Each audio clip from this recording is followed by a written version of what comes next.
Hello, Steve House 89. Well, Star Wars, we have some news. Kathleen Kennedy's contract has been extended for 3 more years through to 2024. I thought it was 2023, that's only 2 years.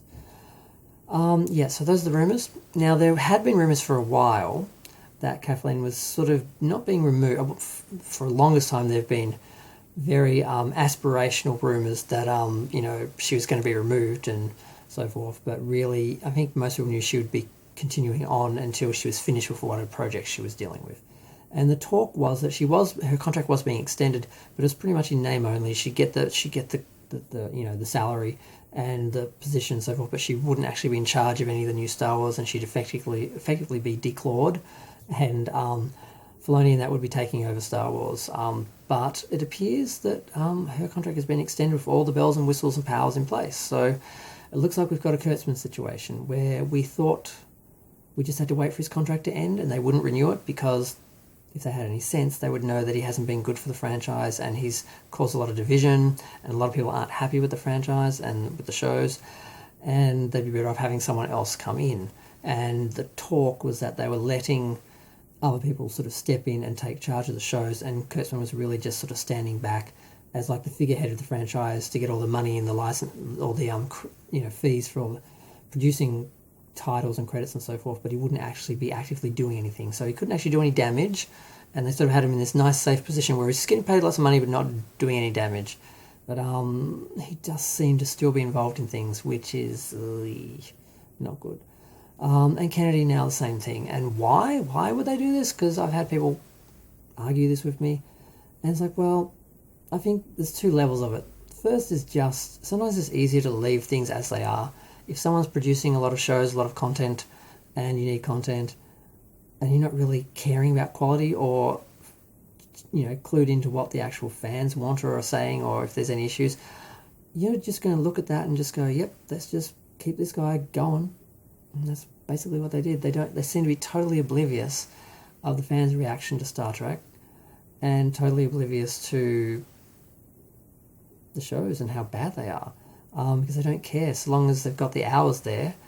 And some people say, well, the streaming numbers are really huge, that's why it's successful in streaming, so it doesn't matter what it says in the ratings, because in the ratings on old-fashioned TV and cable have been incredibly low.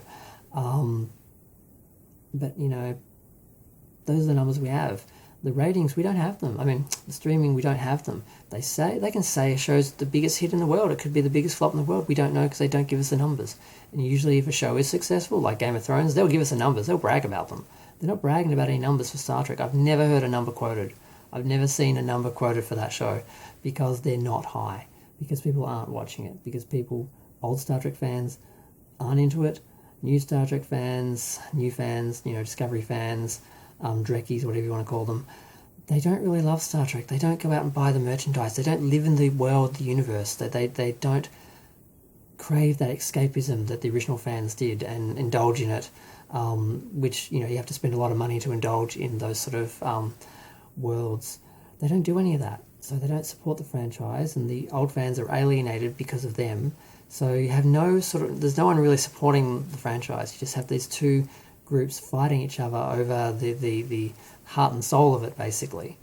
And it's just very political, and it's like every other franchise. It's like Star Wars, He-Man, the same things happen. New people have come in, tried to change the franchises for the perceived current day audience.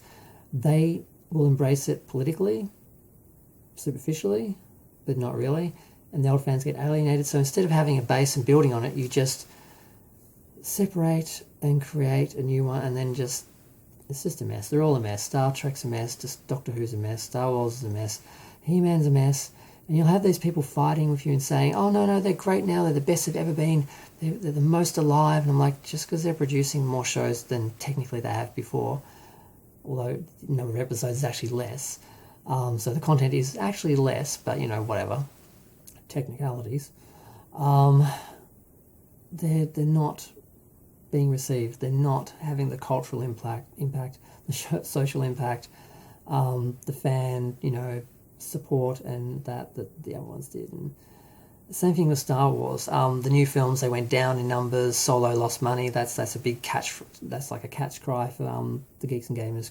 thing Solo lost money, and it did.